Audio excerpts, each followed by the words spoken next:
So, the main focus of this week has been the various different ways that a person can write about a single subject. That single subject this week was gummy worms. And at the beginning of the week, we learned that there are a variety of topics that can come up in relation to gummy worms. Today, I'm going to do a reading, and this reading will be about guinea pigs. If you were in my class last summer, you know that I'm a guinea pig fanatic. I have 6 guinea pigs living here. I'm no stranger to guinea pigs. And so what I'm going to do is I'm going to read to you something that I did last summer, and it's called a quick write. So for a quick write, or for the quick write that I did, I take each sort of category or topic that we've been going over this week, and I write about guinea pigs in relation to that topic. So the very first quick write that I did was an express and reflect piece. Now remember, with an express and reflect piece, you are talking about an experience that you had and then reflecting on how it changed you. So this is my first quick write.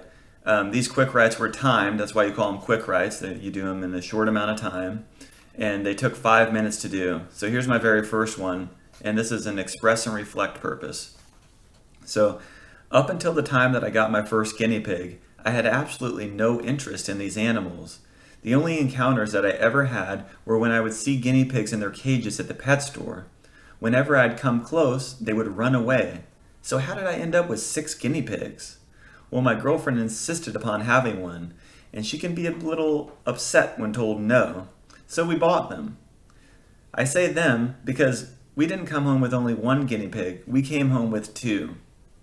When we came home, these guinea pigs spent the first 30 minutes hiding.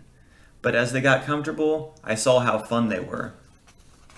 Okay, so that's something that I did really quick, just a little piece that I wrote, and the whole time I'm expressing an experience that I had with guinea pigs. I'm expressing the fact that I used to not like them, and then shortly after getting guinea pigs, I realized that they're pretty cool animals.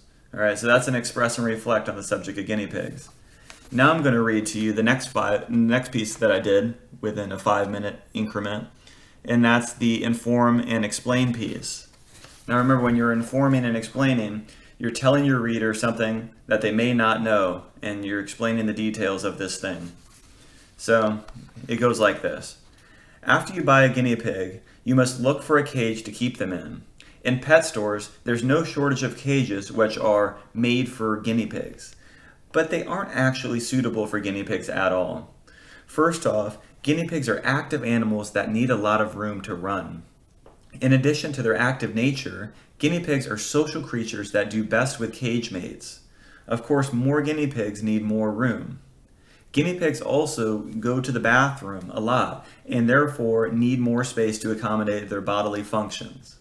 The only adequately sized cages at pet stores are marked as playpens, which may lead a new guinea pig owner to opt for a smaller cage that is marketed as being the suitable cage for that guinea pig.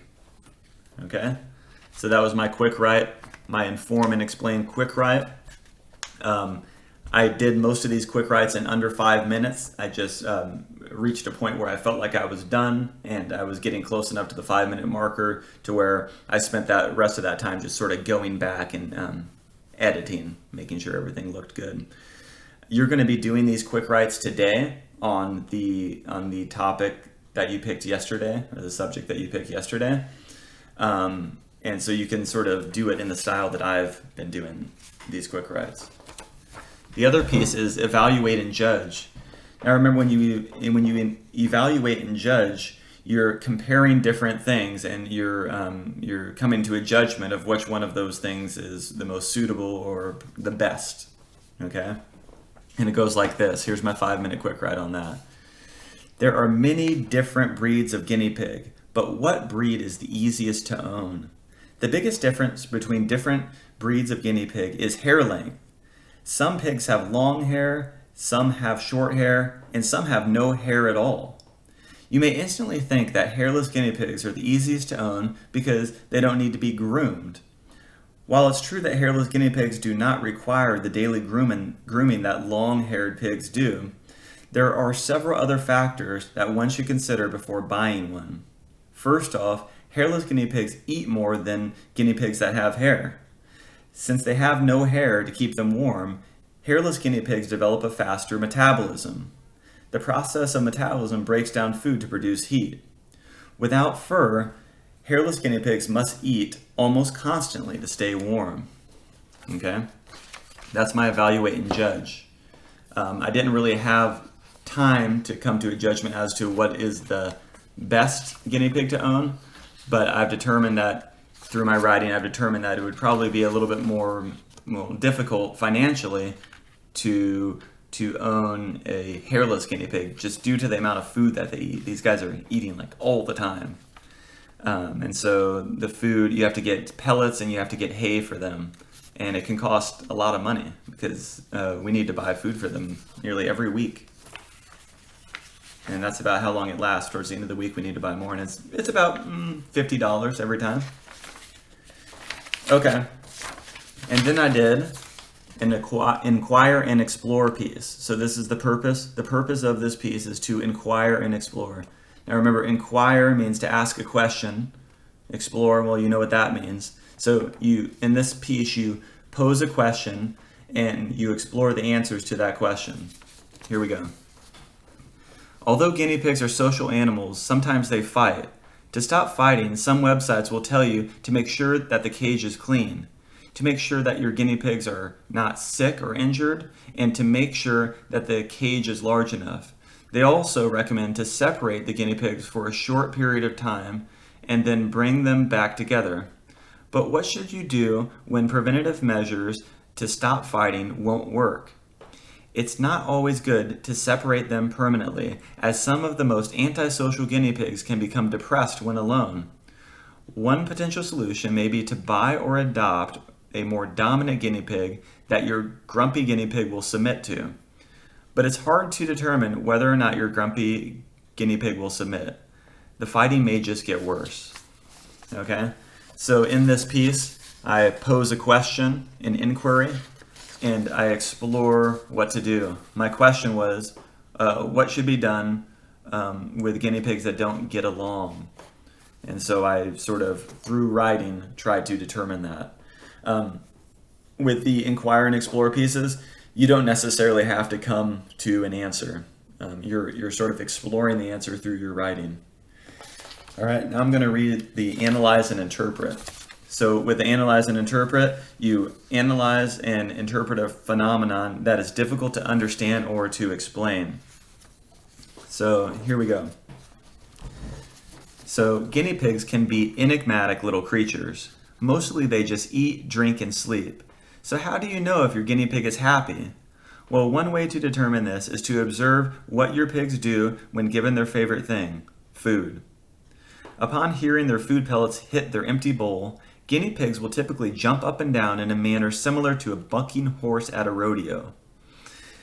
First, their front feet will lift off the ground, and then, after their front feet land, they will kick their back feet in the air. Guinea pig enthusiasts call this popcorning. What else will provoke a pig to show signs of happiness? Well, it's said that guinea pigs are social animals, so they should be happier when given a cage mate. When guinea pigs are placed alone, they will often spend most of their time sleeping, but when given a cage mate, they will become more active. Guinea pigs that have cage mates can be seen spending more time eating and running around. So there you have it. If a pig is hopping up and down, eating regularly, and running around, it must be happy. Okay? So here I analyze all of the aspects that make guinea pigs happy, and then I come into an interpretation based on those aspects of what you can look for, what you can see when your guinea pig is happy. Okay, so analyze means to break things down. You break things down and you study the parts, and then you try to interpret all those little parts to make a conclusion about the topic that you're talking about, to come to a conclusion about the topic that you're talking about. Okay, and then the very last piece is taking a stand or proposing a solution. So the purpose of this is to, of course, take a stance on something that may be controversial, and then to propose a solution to that issue or to that thing. that you're taking a stance on. Okay? So this one goes, pet stores that sell cages that are not of adequate size should not be allowed to sell guinea pigs. People who have not done enough research will see the image of a guinea pig on the box of a new cage and will be misled into thinking that the cage is a good fit. Since the majority of pet stores only sell small cages, there are too many guinea pig owners who are keeping their pets in a cage that is too small. As a solution to this issue, pet stores should be required to stock cages that are the correct size. So I proposed, I took a stance. I was saying that pet stores should not be allowed to sell guinea pigs at all if they don't supply adequate size cages. And then I proposed a solution, the solution being stock the pet store with the correct size cage. Okay? So these are all different purposes for writing about a specific subject. And yesterday you had an assignment, you were given an assignment where you were to choose the subject. So you chose the subject that you wanted to focus on, and then you came up with different topics as they relate to the various purposes. So what I want you to do now is I want you to go back to yesterday's assignment, open it up, and I want you to pick three. I want you to pick three of those topics that you came up with, and I want you to do a 5-minute quick write per topic. So this should take you 15 minutes in all, and you'll do a 5-minute quick write per topic. Now, if you're a little confused as to what I mean by this, take a look at the worksheet that's posted below, and I'll explain things in more detail.